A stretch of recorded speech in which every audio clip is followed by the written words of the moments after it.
I reached out to a friend of mine, Prudence. How to use my hands, not just my head, I get my stuck in a jail. Prudence moved from New York to Cookeville, Tennessee, and she was directing a production of the Vagina Monologues there.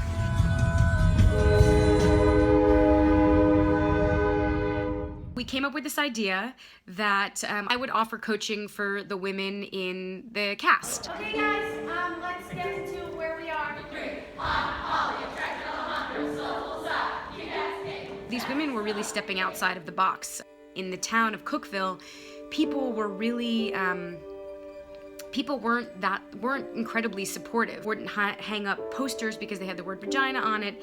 On the radio, when they interviewed them, they wouldn't say the word vagina, they just called it the monologues. So I sat down with them one-on-one, and we did an hour-long coaching session. And then after, most of the women went into sharing a bit about their stories, where they came from and what led them to become these empowered women.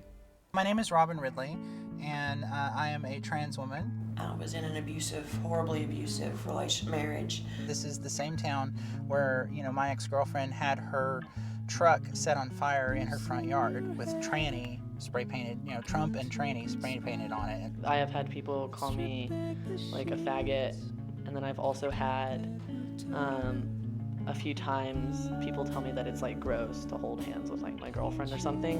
And I don't always stand up for myself. I am very grateful, despite you can look back on a memory I've noticed and have deep pain. So we got to stop the violence, and this is an amazing way to do it, and it's connected me with people that I feel like I'm going to be friends with from now on to keep doing this kind of work. I felt just fucking inspired. It's a reminder of where I was and where I've come. And their conviction and their belief in themselves and the power of women and the power of community has led them to, be incredible change makers in this world.